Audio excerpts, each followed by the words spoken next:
It's September 7th, 2025. We're studying Srimad Bhagavatam, Canto 3, Chapter 8, Text 10. Om Namo Bhagavate Vasudevaya. Om Namo Bhagavate Vasudevaya. Om Namo Bhagavate Vasudevaya. Om Bhagavate Vasudevaya. Om Namo Bhagavate Vasudevaya. Bhagavate Vasudevaya. Narayanam namaskritya naram chaiva narottamam devim sarasvatim vyasam tato jayamudirayat. Before reciting the Srimad Bhagavatam, which is the very means of conquest, one should first offer respectful obeisances unto the personality of Godhead Narayana, to Narayana Rishi, the supremest human being, and to Mother Sarasvati, the goddess of learning, and unto Srila Vyasadeva, the author. Nasta prayeshva bhadreshu nityam bhagavata sevaya bhagavat utamashloke bhaktir bhavati naishtiki. Okay, so we'll start with the Sanskrit words responsively. Uda plutam vishvam idam tadasid yan nidraya milita drin Nyamilayat Ahindra Talpe Dishayana Eka Krita Kshana Svatma Ratau Niriha Uda Plutam Vishvamidam Tadasid Yanidrayamilita Drin Yamilayat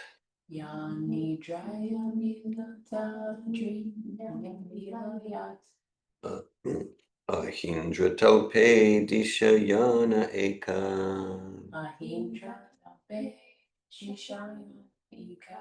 Krita Kshana Svatma Ratao Niriha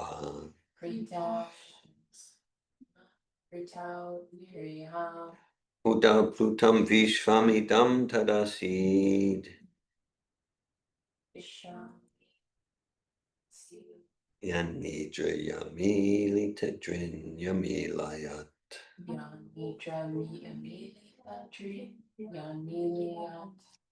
Indra Talpe Dishayana Eka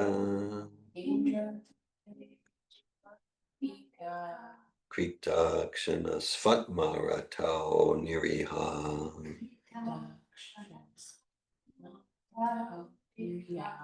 Uda Plutam Vishvamidam Tadasid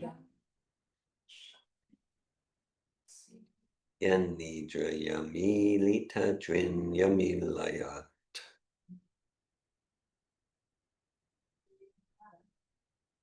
Ahindra Talpe Dishayana Eka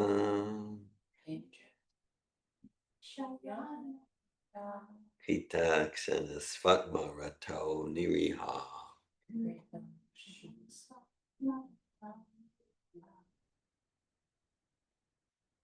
Plutam Vishamidam Tashasi Uda Plutam Vishvamidam Tadasid Yanidra Yamilita Drin Yamilitayat Yanidrayamilita Drin Yamilayat Adrinda Talpe Dishyana Ika Ahindra Talpe Dishayana Eka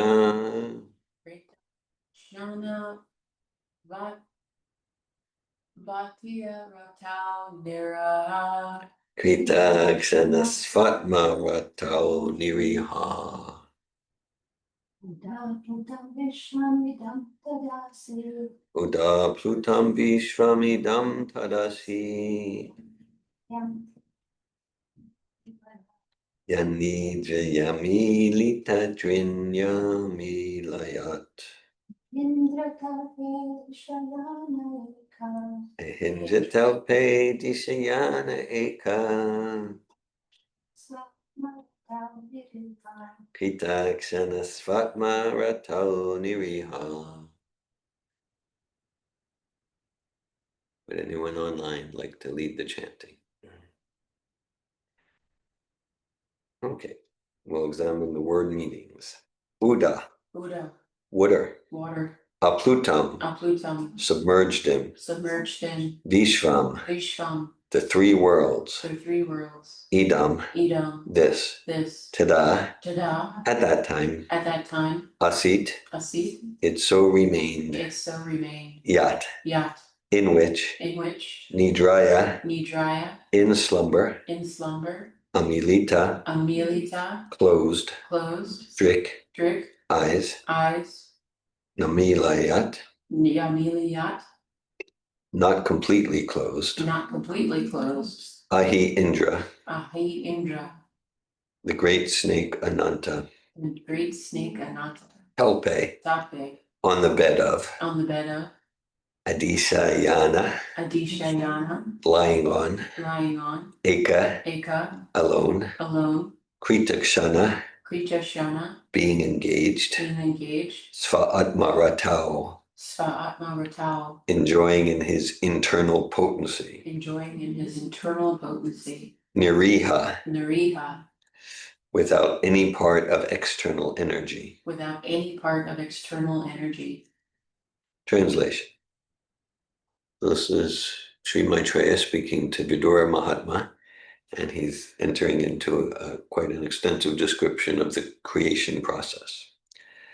At that time, when the three worlds were submerged in water, Garbhodakashayi Vishnu was alone, lying on his bedstead, the great snake Ananta, and although he appeared to be in slumber, in his own internal potency, free from the action of the external energy, his eyes were not completely closed.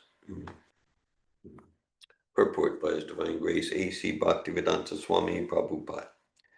The Lord is eternally enjoying transcendental bliss by his internal potency, whereas the external potency is suspended during the time of the dissolution of the cosmic manifestation. Om Ganitmirandasya Gananjana Shalakaya Chakshur Anmilitam Yena Tasmai Shri Gurave Namaha Shri Chaitanya Manobishtam Stapitam Yena Bhutale Svayam Rupa Kadamayam Darati Svapadantikam Vandeham Shri Guru Shri Utapadakamalam Shri Gurun Vaishnavamscha Shri Rupam Sagrajatam Saganaraganatam Vitam Tam Sajivam Sadvaitam Savadutam Parijana Sahitan Krishna Chaitanya Devam Shri Radha Krishna Padan Sagana Lalita Shri Vishakanvitamscha Hey Krishna Karuna Sindhu Dina Bandhu Jagatpate Gopisha Gopika Kanta Radhakanta Namostute Tapta Kanchana Gaurange Radhe Vrindavaneshware Vrishabhanu Sute Devi Pranamami Hari Priye Vanchakalpatu Yubhyascha Kripa Sindhubhyeva cha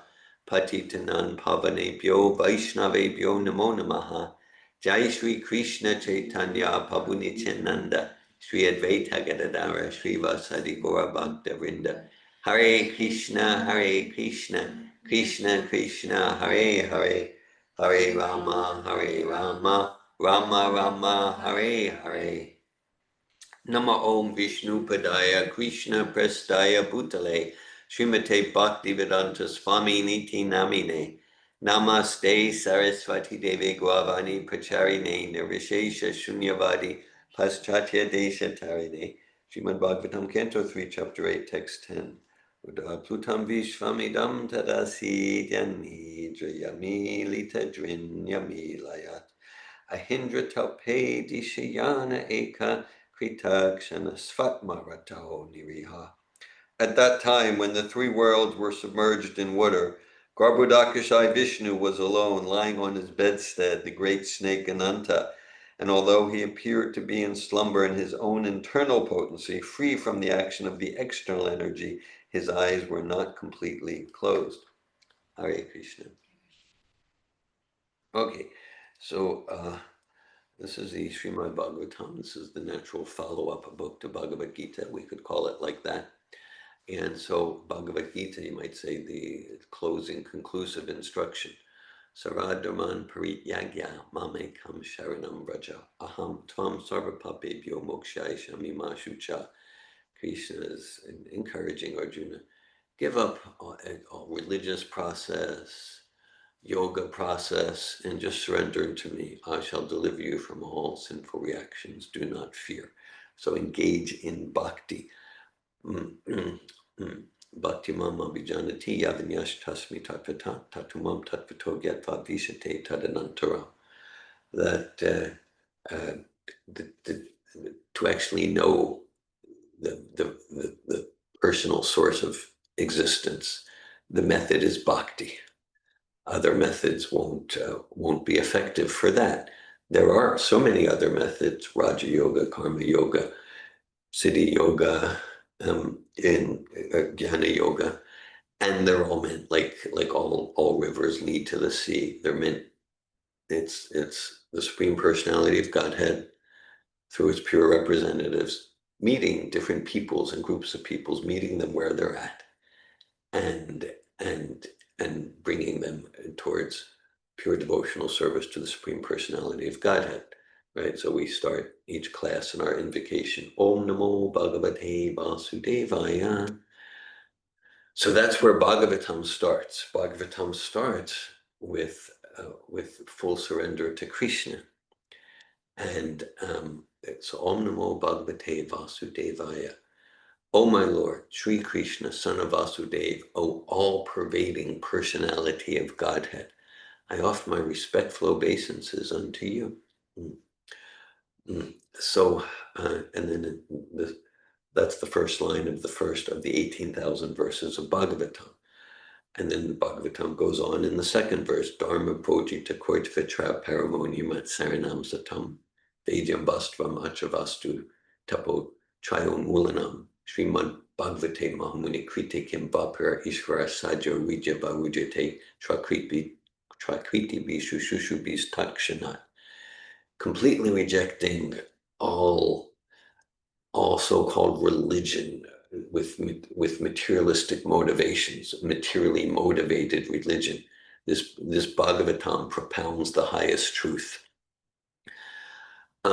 which is understood by those devotees who are free from koitava, who are free from cheating propensity, those devotees who are completely pure in heart, completely pure in heart. So Bhagavatam starts with that, my only desire is to serve Krishna. And so we can say, well, I could say, so the Bhagavatam's not for me, okay, because that doesn't describe me. And so we're completely 100% encouraged to study Srimad Bhagavatam, study all of Srila Prabhupada's books. And to the extent that I'm not completely free or near completely free from cheating propensity, then I can expect I'm not going to understand everything. I'm not going to understand everything. And then the opportunity is when kind of like, oh, I'm not understanding this, to get that it's not some defect with Bhagavatam. It's some limitation in I'm stuck in some limited box, some limited 9 dots. Okay. And whatever we understand or not understand, we get purified simply by hearing and chanting and remembering this vibration. It's described in the second chapter of the first canto of Srimad Bhagavatam. Shrinvatam Svakata Krishna Punya Shravana Kirtana Vidyata Stoya Bhajani Vidunoti Saritsatam. Sri Krishna, the personality of Godhead, who is the Paramatma Supersoul in the heart of all living entities, and the benefactor of the truthful devotee, personally cleanses the heart from material desire for the devotee who has developed the urge, the attraction to hear his messages, the Bhagavatam, which in themselves are virtuous when properly heard and chanted. So we just approach with some sincerity from wherever we're at, and Krishna personally cleanses our heart. So our job is to be sincere. One of the seed verses of Bhagavad Gita, Tesam satate yuktanam bhajatam pritipurvakam dadami buddhi yogam tam yenamam upayanti te. Krishna says for those who are constantly devoted to serve me, I give them the understanding, the intelligence, the buddhi by which they can come to me. So two things are described there. Sincerity and intelligence, both are vital. And the main factor is sincerity. And when we're sincere, Krishna will give us the intelligence of how to make distinctions in all spheres of life, of how to come to him. Mm-hmm. So the first verse of Bhagavatam starts with Om Namo Bhagavate Vasudevaya. O my Lord, Sri Krishna, son of Vasudeva, all-pervading personality of Godhead, I offer my respectful obeisances unto you. Janmadyasa yata yaton vayadi turtash tratesh vabigeshu svarateni brahmavidayati adikave muyanti surya. I offer my respect. I meditate upon Lord Sri Krishna because he is the absolute truth and the primeval cause of all causes of the creation, maintenance, and destruction of the material universes. He is completely independent because there is no source superior to him, just as in our Bhagavad Gita course. We recently studied chapter 7 of Bhagavad Gita, where Krishna says, Mata prataram nanyat kinchit asti dhananjaya mai sarvamidam potam sutre mani ganaiva. He says to Arjuna, there is no truth superior to me. Everything rests upon me as pearls are strung on a thread. So a beautiful imagery, a beautiful metaphor there, okay? Just like maybe a little child, just, oh, the pearls are just hanging in the air. No, we don't see the thread, but we do see the thread with the eyes of knowledge. Oh, there's a thread there. So Krishna is the all-pervading personality of Godhead. You wrote me a letter I saw yesterday. You wanted to send about something about Krishna to someone who's like identifying as a follower of Shiva, like that. Right. So on Janmashtami at Prabhupada House in Melrose, we studied the verse from the third chapter of the first canto. Ete chamsa klapumsa Krishnas tu bhagavan swayam indrariva kalam lokam midyanti yuge yuge. So that chapter describes so many avatars, so many incarnations of Godhead, including the Vishnu. This verse, Maitreya is describing about Garbhodakashayi Vishnu. So there's so many incarnations, and Krishna that's described there, that verse I just cited, it's arguably the foundational verse of all the Vedas. Krishna is not an incarnation. Krishna is the incarnate. Krishna is the source of all incarnations. Krishna is the incarnate, including, so like actually an expansion of Krishna's Balaram, and then Balaram comes to the chapter of Yuha, and then Narayan, and then the second chapter of Yuha, then Mahavishnu. So Garbhodakashayi Vishnu, this immense, inconceivable personality that is an expansion of an expansion of an expansion of an expansion of an expansion of Krishna. Okay, just to give some context here. And so that first line of Bhagavatam, Janmadyasya Yashan, that's also, well, it's the second line of the Vedanta Sutra. So Srila Vyasadeva, he compiled all the Vedas and the Upanishads and the four original Vedas. Actually, it was one Veda. It was all the Atharva Veda, I think. And then he put them into four Vedas, and then the Upanishads and the Puranas and so many things. Okay. And then he wasn't satisfied because he could see people aren't going to get the point here. And so he compiled the Vedanta Sutra. Sutra means code. And this sutra, code, like a code or the string. Sutra Mani Ganagi, the string on which everything lies. So the first code of Vedanta Sutra is Atato Brahma Jigyasa. Now is the time to inquire. Meaning, now that we're as spiritual beings, now that we've achieved a human form of life, now we can, Atato Brahm, now we can inquire about spirit. Now we can ask questions that we weren't able to ask in other species. The questions of other species are eating, sleeping, mating, defending. Eating, sleeping, mating, defending. In the human form of life, we get to ask questions. Who am I? What's the purpose of my life? What's the difference between spirit and matter? What am I pretending not to know? What is real happiness?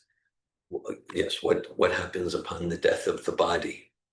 So that's the unique opportunity of the human form of life. That's the unique opportunity there. And I was just reading this morning some lectures from Srila Prabhupada, some transcribed lectures, and he quotes the Vaishnav poet Hari Hari Bifale Janama Gunaino Manusya Janama Paye Radhakrishna Na Bhajiya Sunya Janiya Bisha kind of. So the Vaishnava poet sings and prays with devotional lamentation that, okay, now I've achieved a human form and I've not used it to serve Sri Radha and Krishna. It's like I'm knowingly drinking poison. Like I'm knowingly drinking poison. So that's, yes. Sri Prahlad Maharaj says, Evam Janan Papitam Prabhavahi Kupe. And that's like, yeah, not using the human form of life for self-realization and to serve Krishna. It's like it's like falling in a pit of snakes. All these intense analogies. Samsara Dava Nalalita Loka Trinaya Karunyaganaganatvam. Like being trapped in a forest fire. And to waste our human form of life, the Vaishnav philosophers and poets, they're trying to get us to get like, it's worse than being fallen in a pit of snakes. It's worse than being trapped in a forest fire. It's worse than knowingly drinking poison. And yeah, we discussed on Friday night the two functions of Maya, where there's the manufacturing department, okay, manufacturing all sorts of shiny objects, and then the advertising department convincing us that you don't just want this, you need this for your security, for you to be happy, for you to feel powerful.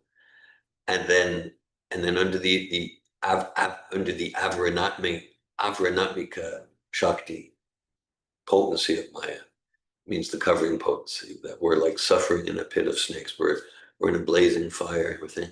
No, doing good. I'm doing good. Just fine. No, just fine. Srila Prabhupada gives another heavy analogies, like if we're, well, it's a very, very encouraging analogy, actually. Srila Prabhupada, like if we're in the middle of the ocean, we're in the middle of the ocean. And again, if we're like there in the middle of the ocean, it doesn't, we can think, oh, I was on my high school swim team. It doesn't matter. It doesn't matter how good of a swimmer you are. I did. No, I can do 50 push-ups. It won't matter. You're in the middle of the ocean. Nearest land is 1,000 miles away. So that's a situation. At the same time, so there's a boat, and Prabhupada said, so like there's the boat of the Vedas, and you got the Maha Mantra as the sails on the boat, and the pure devotee spiritual masters there, and the process of sadhana. So the boat's coming along, and here's a lifeline. Here's a lifeline. And then Prabhupada emphasizes, and it's for you to grab the lifeline. It's for you to grab the lifeline. No one's going to do that for you. Krishna speaks the entire Bhagavad Gita to Arjuna and closes with Vimishyetad Sheshena Yate Gyasi Tatash Shrinu. says to Arjuna now, do as you wish to do. Consider carefully what I have said, and then do as you wish to do. Meaning, Sri Krishna, the personality of Godhead, if anyone could force the issue, it would be Krishna. He's not forcing the issue, fully respecting Arjuna's self-determination, fully honoring Arjuna's free will. And Krishna is not saying that he doesn't care what Arjuna does. He wants Arjuna to choose wisely. Still, he's fully you can grab the lifeline, and Prabhupada says that that's for us to do, to grab the lifeline with enthusiasm and commitment. And the lifeline is the process of sadhana bhakti, the Srimad Bhagavatam, that Bhagavad Gita that Srila Prabhupada has given us. Yeah, and otherwise, I never was moved like, oh, if there's an all good God. I remember back in the early 80s, there was a book by a rabbi named Harold Kirshner. That was his name, interesting name. Harold Kirshner, and the book was why bad things happen to good people, and like that. And my mother wanted me to read it like that, because like that. And that was around the time that I was kidnapped and things like that. So oh yeah, because like if there's free will and God's all good and all powerful, he's omniscient, omnipotent, omnipresent, then how could there be evil in the world? And it's just like, love means two. Love means two. And so love means a voluntary choice to serve and to exchange affection and to please, and that's what it means. And so that's what it means to grab the lifeline. Yes, I want to serve the Supreme Personality of Godhead, Sri Krishna. And then we learn how to do that through his pure devotee, Srila Prabhupada. And then if we choose not to do that, there's nothing neutral. To the extent I'm choosing not to engage in a process that awakens my natural love for the very foundation of existence, I'm going to do evil. I'm going to do evil. I'm going to act in ways that are life alienating. We've often quoted St. Augustine. St. Augustine said, you're not punished for sin. You're punished by sin. It's not like, oh, you did this, but like and sin understood as any word, thought, or action that alienates me from me, that does not support the self to turn towards itself in self-realization, the self to turn towards the Supreme Person in an attitude of devotion. And any thought or action like that, that's sin. That's sin, if we want to deconstruct it apart from, like saying a very politically incorrect word with all sorts of connotations that often invoke reactivity. Yeah, so to the extent that I'm not grabbing the lifeline, then subtly or overtly, yeah, I'm gonna be a source of misery and suffering, like that. And it's my choice. It's not Krishna's to blame, like that. So Janmadhyasya Yataha, what exists in the effect must exist in the source. Often in some recent classes and programs, we've quoted Gabor Mate. A nice quote from Gabor Mate I like. Safety is not the absence of threat, it's the presence of connection. I like that. Gabor Mate, he's a big name in addictions treatment. And somehow back 2014 or so, he got a hold of our book, Relationships That Work, The Power of Conscious Living. And he was intrigued to see the use of mantra to treat addictions. So we had we haven't had contact for about 8 years, but for a few years we had contact with each other. And actually, on one of those, on a few, I mailed him japa beads. He lives in Vancouver, and we did it on Skype video. I wasn't using Zoom yet. On Skype video, we chanted some japa together and like that. I'm planning to recontact him again soon once we have our next article on the Hare Krishna Maha Mantra studies published, which could happen by the end of this year. We have a team working on that. Yeah, one of his books that I really like, Gabor Mate, it's called In the Realm of Hungry Ghosts. Hungry Ghost is like in the Buddhist cosmology, there's different realms. There's the Deva realm and the earthly realm and the animal realm. In the realm of hungry ghosts, that's the realm of addictive personalities. And whether it could be like addicted to heroin or addicted to doom scrolling, different forms of addictions. And so safety is not the absence of threat, because we think I'll feel safe and secure as soon as there's no threat. Never going to happen. The nature of the material world, Dugalayama Shashvatam, it's a temporary place full of miseries, threats from our own mind, from others, threats from the propensity to cheat, my propensity, your propensity. There's so many categories of threat that's always going to be there.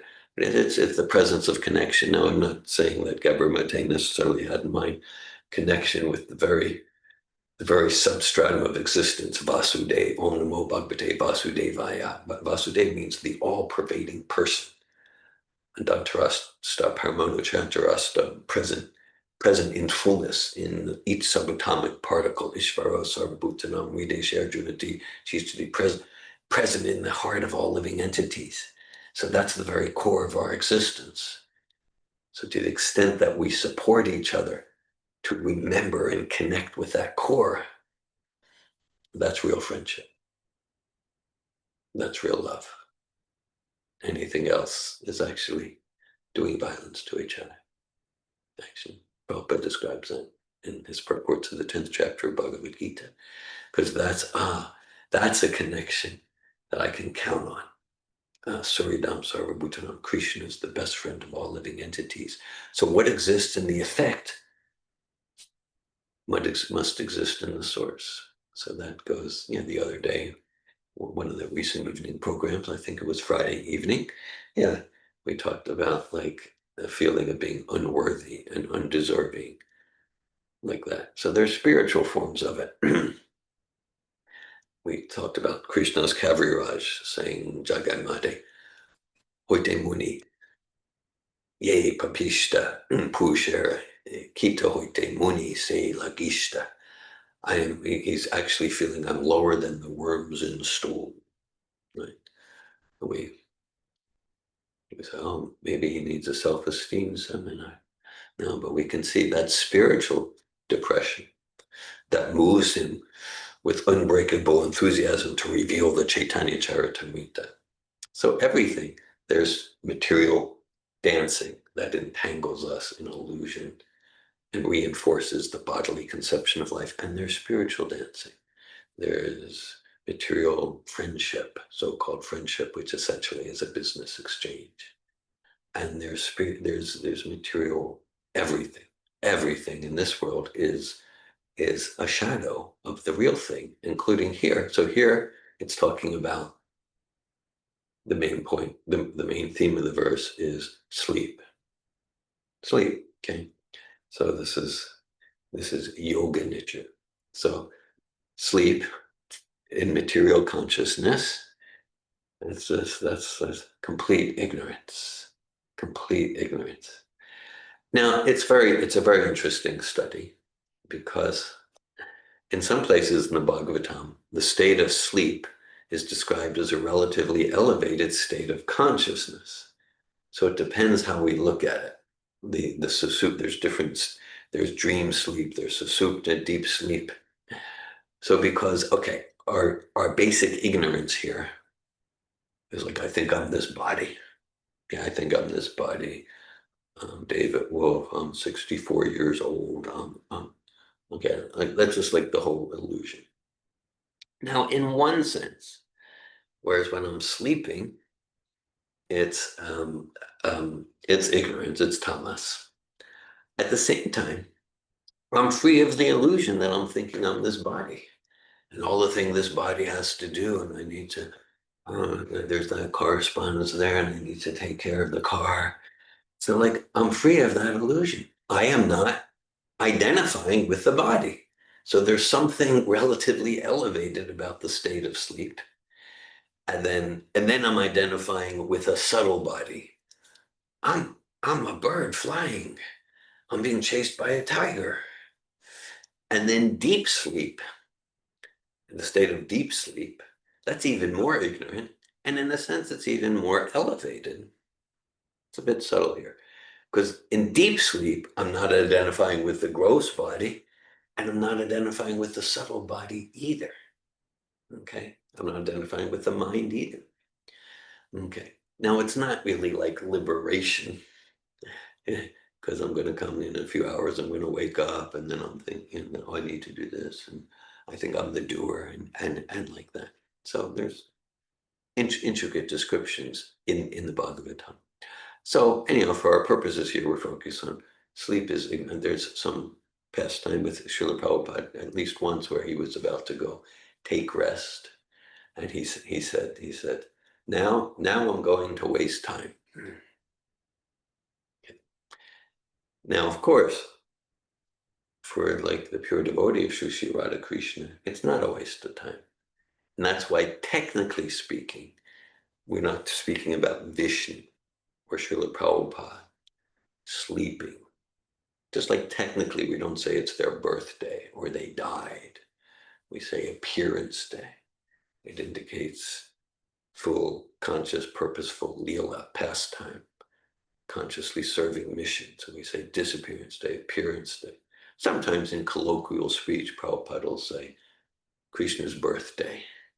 More technically, Janmashtami, his appearance day. So similarly, for a pure devotee, okay, they're taking rest. And even that, it's okay. So here, this is Vishnu in Yoga Nidra. It's Vishnu sleeping, and the whole universe is emanate from Vishnu's sleeping state. It's described.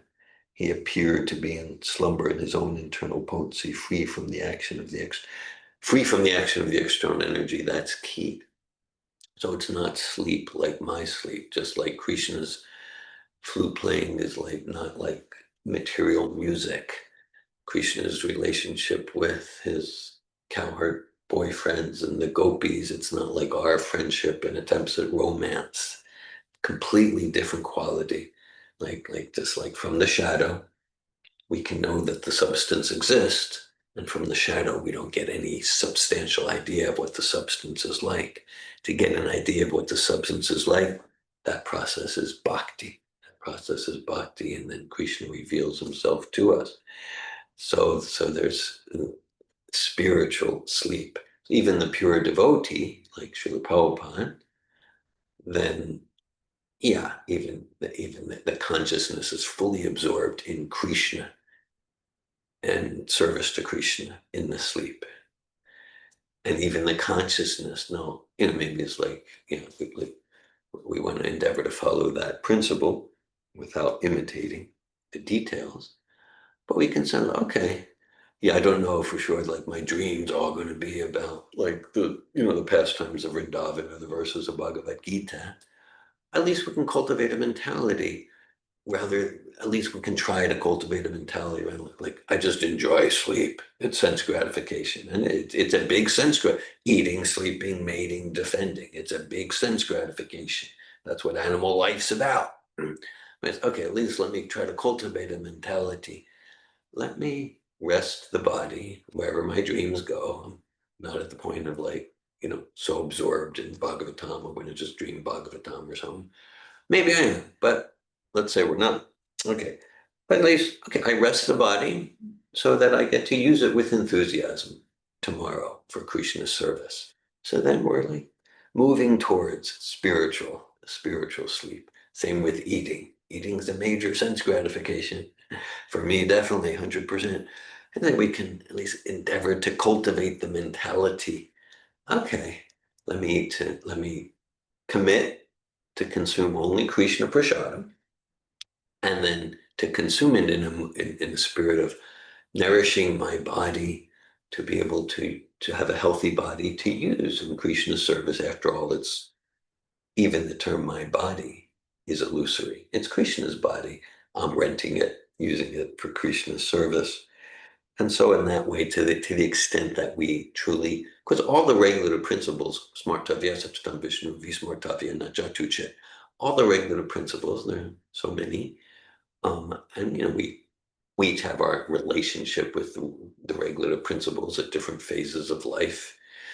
There was one time when Prabhupada was installing deities in Australia, and the devotees there were, I mean, all the devotees around the world were new, but the devotees there were particularly new, and he was installing Radha Krishna, and he was giving them some rules and regulations to follow for serving more Sri Sri Radha Krishna.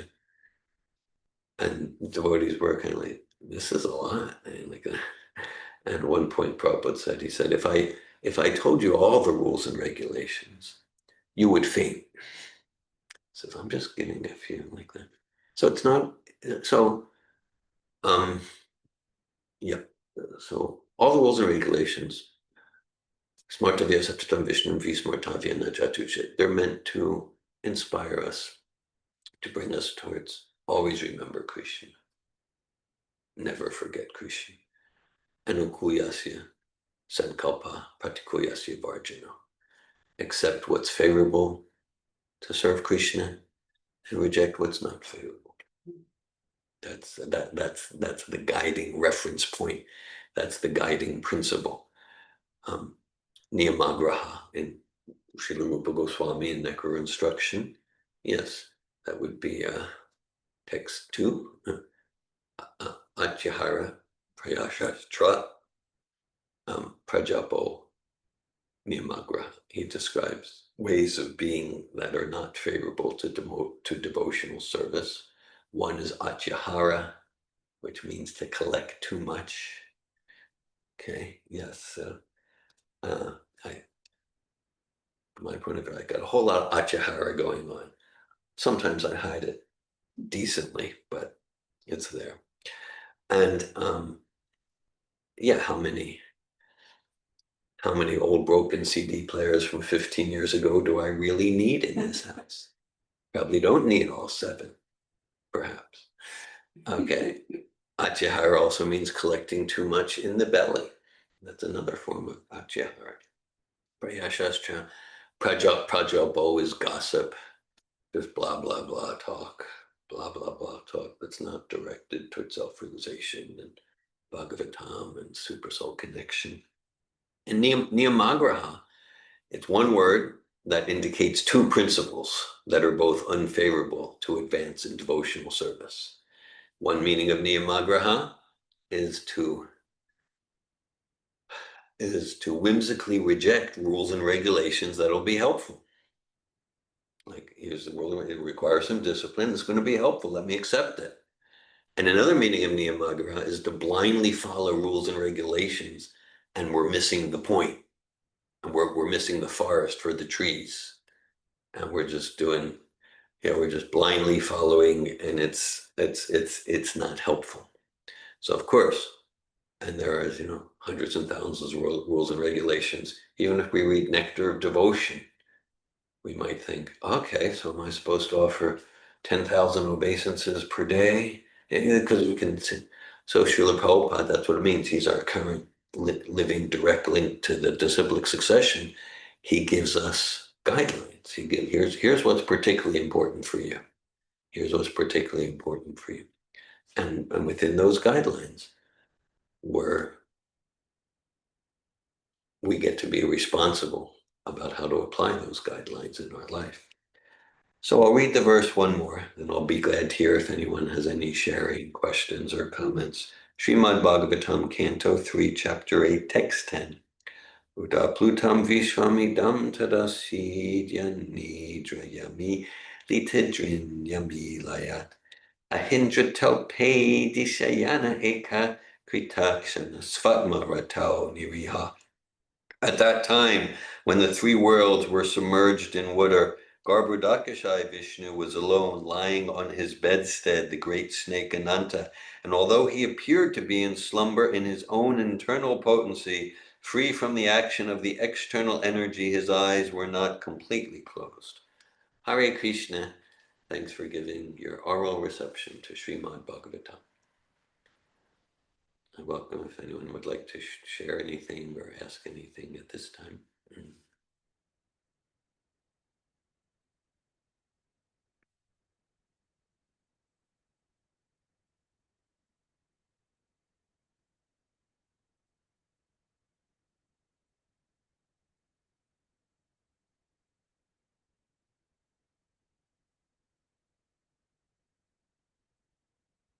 I have a sharing, but I'm uncertain. Right. Okay. Hare Krishna. I appreciated the discussion around dream state. Dream, yeah, okay. I've had a varied relationship with that in my life. There have been periods of time where I don't think I dreamed or didn't remember. Mm-hmm. And it's interesting as I've come to Krishna consciousness, that relationship has changed where dreams come. I wake up with certain things. Recently I had an experience that I don't know that I've ever had in my life, which is I had a very lucid, disturbing dream that woke me. And again, like, doesn't really happen to me. Yeah. So it got my attention. And in this dream, I wasn't the doer, I was an observer. And I observed something so disturbing. I woke up and my consciousness directly applied it to me, even though it wasn't a direct parallel. And I don't know, the thing that I want to share has to do with something else that you were mentioning about discernment in our service and what is going to lead us closer to service. Yes. Um, I have had animals my whole life. Yes. Ever since I was a kid, and this dream had the realization that came to me was about my animals. I'm attached to them. Yeah. But I've come to the conclusion that simultaneously, while I may have those attachments, I believe it's time for me to not have them anymore. Okay. Mm-hmm. Mm-hmm. And that's what came to me from this like situation. So okay. Anyway, personal sharing. Thanks for your personal sharing. Thank you, Bhakti Rosa. Hare Krishna. Yeah, Prabhupada, not like exhaustively, but there's a lot from Prabhupada about dreams in the books and his letters and his conversations. Sometimes, yeah, Bhagavatam said like different karma will play out in our dreams, or karma will come to fruition in our dreams. Something could be like, even if we're doing our process, but then we could have karma from decades ago, lifetimes ago, 1,000 lifetimes ago. And Prabhupada used the example, like sometimes a pond could be just a clear pond, and then bubbles will come up from deep beneath the surface. And so it's like deep beneath, in those less than conscious, subconscious parts from previous lifetimes, stuff will come up in dreams. Maybe stuff we had no experience of in this lifetime, like that, like that. And so just like the dream, it's like a subtle body. Just like we don't want to take the drama of this body so seriously, and so similarly, we don't know, we don't want to get unnecessarily absorbed in our dreams. At the same time, like the other evening in the Lila, Prabhu, you shared you had a life-changing dream where Srila Prabhupada appeared to you. So then that's a dream like, this is not just of the material energy. This is the pure devotee appearing. So in those dreams. And what I'm hearing about Teen Rose is like whether through the dream like that, yes, like your animals, and that's served you. It served you like affection and like that. Same time, you're getting a sense that, yeah, sure, like you've accepted responsibility, and I don't know all the names, but to serve to serve Maple the cat and to at least begin to cultivate non-attachment. I'm reminded there's a text in Bhagavad Gita, and Krishna talks about different processes that can be helpful. I know when we were raising Sita and Abhi, not by my choice necessarily, but at some point, actually, yeah, at some point, yeah, I came back from India after 4 weeks, and they were like, "Dad, look what we got while you were gone." And it was two white fluffy cats, two brother and sister, very little kittens, and so they were part of the household for like 15 years, and so it was very good. It was like very positive. It was Mooch. It was dirty. Like I would have like these dark suits with white hair on it, like, you know, all of that. Um, but yeah, just natural objects of affection. You're getting okay. So Krishna says in that part of God, yeah. So there's to be so many processes that support us, and at some point, if we become attached to those processes, then they become stumbling blocks on the path of self-realization and God consciousness. So again, in your attachment to the animals at this juncture, maybe if you just attach to the attachment, it's going to get in your way of advancement. Thanks for sharing. Yeah, I think sure Prabhupada said in connection to that, what you said, I think he said something about when we have a dream or the dream for guru is never ordinary, something like that. So there are different kinds of dreams. Yes, yeah. Yeah, thanks for that. Yeah, dreams of different qualities. And even astrologers, I'm learning astrology just for the purpose of personal development. I find it's really helpful. Yeah. And even astrologers acknowledge that there's different kinds of dreams. There's dreams when you receive the messages, and there's dreams, other dreams where you're just burning the karma, like you said. And you can tell, they say you can tell by, when you remember them. Anyway, but spiritual dreams are a different kind. I think we can acknowledge, we can recognize them as we develop spiritually. Like I know I get dreams from my guru also sometimes at difficult times, and he gives me some message, and I can tell what it is that he's trying to tell me. But that's a different topic. We have to learn to understand what it is. Yeah, to get to be able to make finer and finer distinctions. Yeah. Thanks for that. My situation makes me think about the concept of renunciation. And I'm curious about it because there's a difference in the understanding. I understand what I should do and what I'm going to do. It doesn't necessarily mean that I'm completely aligned with it yet. Yeah. Yeah. Uh, Yeah, you're in a process. I'm in my process like that. And thanks for sharing. Yeah. Yeah, it doesn't mean that like, okay, so today, by the end of the day, just 100% give up that sentimental attachment to the cat and the dog like that. No, Krishna says, Bhagavad Gita, Sanai, Sanai, gradually, step by step it's important to keep in mind that it can be instantaneous if I was really sincere. But Krishna and Prabhupada, they make it clear for most all of us it's a gradual process. And so I'm in my process of like when I first, started at some level, like, yeah, I wanna take this bhakti yoga seriously 46 years ago or something like that. Well, really, for the first few years, my only service was consuming massive amounts of prasadam. But then I started chanting japa in the summer of '83 when I was backpacking around Europe. So there are some attachments where I just like I'm still in the process, and I got like ups and downs and like that.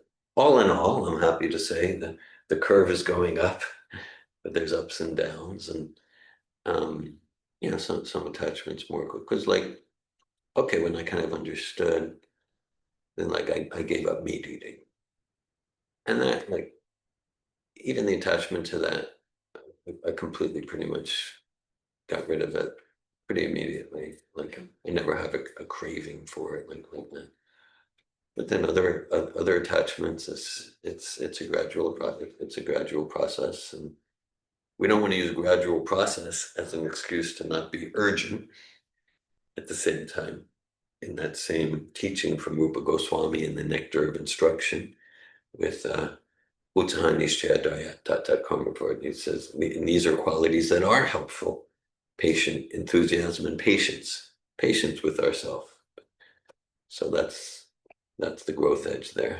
Something that comes to mind is first you do, then you feel. And to the extent that I understand, I'm not like imitating, right? So I'm not doing things because I really think I ought to, or something said I should.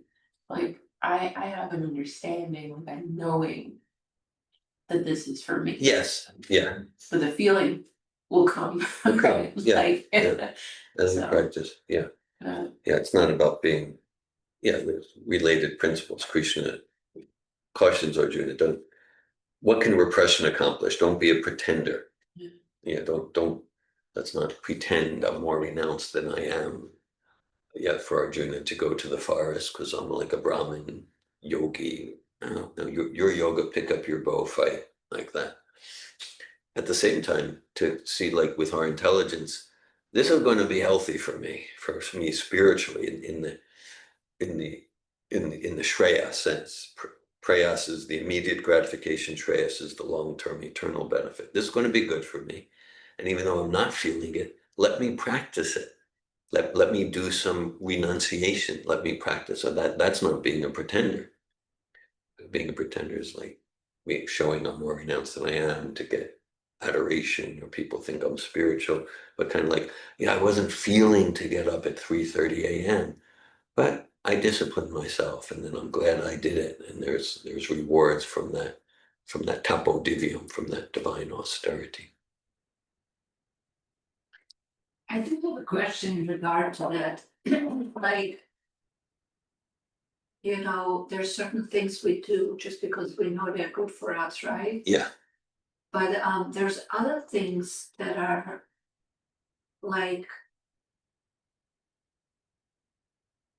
I have a hard time putting things in words, but what I mean, like in this connection, like, Yeah. right? Like you said, like we can repress things, and that's, we have to develop that higher taste. higher taste. Yes. That's the only way we can give things up that are, not good for us, or whatever our material attachments. Yet there are certain things that, like, how should I put it? Like in this case where like there's attachment to the pets, they also have there's also a certain purpose. There might be a reason that it's actually good for you to have pets. They're fulfilling a purpose. Yeah. Exactly. Like, of course, that excessive attachment is not good, but I'm thinking like in this case, like where we need emotional balance, and people usually have animals, maybe there's some therapeutic, there's an emotional connection. So I'm just saying, like, like if you were to give that up and you're not ready for it, and you would probably either be reaching for something else, like people give up alcohol and then they overeat because there's a need that is fulfilling. So how do you decide, like, when, like, or do we just pray to Krishna and we then, for the higher taste and for our needs to be fulfilled in better ways, and then gradually, because otherwise people become hard-hearted, and we know that, like, you're like, oh, this is mine, this is mine, this is mine, and you cut it out. And then because they're needs and we still we're not, fulfilling them in a spiritual way, then people become very hard-hearted and they lose that human, I appreciate your comments and question, and I heard you too. I heard some nice response to your question, bringing in that ultimate factor, the pray to Krishna to give me the higher taste. Yeah, and because although we do austerity without the bhakti, or in a way that's inauthentic, we become hard-hearted, and then that's not at all helpful on the path of bhakti. Vishaya vinivartante niraharasya dehinam rasovarjam vasopyasya parandrishta nivartate. Krishna says, as a general principle, we're not going to give up the lower taste till we have a higher taste. I mean, sometimes we hear it's like we move and transform through inspiration or desperation, or some combination of the two. So inspiration is like, I have that enthusiasm, and desperation would be like, I'm not necessarily feeling the higher taste, but I am experiencing suffering where I'm at now, suffering with this overeating, suffering with this internet addiction, suffering with suffering in ignorance. So let me do some discipline. Because until we fully have the higher taste, using our intelligence to discipline ourselves is definitely part of the process. It's definitely part of the process. And then you're sharing, it relates to like, that's for all of us. Like, that's our challenge and opportunity. What's that growth edge where, in the name of, well, when I feel the inspiration, and then we're just kind of like complacent. And on the other hand, we can pull the reins too tight. Prabhupada uses that analogy of the chariot, referencing Katha Upanishad. He references that in his purport to chapter 6, text 34 of Bhagavad Gita. So the thing, it's not about controlling the horses, but like the expert passenger and driver. They know what's the proper balance. Because we just let the horses run wild in the name, well, I'll start controlling my senses when I feel the inspiration. That's a very scary situation. One horse goes this way, the eyes want to see this, the tongue wants to take the ear wants to hear that. So we take control. At the same time, related to what you're sharing, if I'm pulling the reins too tight, they are also, the horses are not cooperating. They'll buck, they'll rebel. They'll rebel, and there's no happiness there either. So like at each juncture of life, which with each area of life, each sense, what's that like effective balance, pulling the reins tight where the senses, they have enough happiness, enough indulgence, which might be I pet the cat sometimes. It might be I take 2 or 3 or 5 extra gulabjamins once in a while. It might be, yeah, okay, let me sleep 9 hours today because my body needs it. The senses are happy enough that they're ready to cooperate, that they're not being our master, but they're ready to cooperate because we're giving them enough gratification. And that's kind of like, that requires consciousness. That requires, because like the guidelines are there from Srila Prabhupada, from Srila Rupa Goswami, and how to apply what's the expert balance at each stage of life. That's kind of, that requires conscious living. Conscious living and really cultivating non-attachment to image, non-attachment to indulging in sense gratification, non-attachment to looking like I'm a great devotee who's so austere, like really being honest, like Arjuna was honest at the beginning of Bhagavad Gita.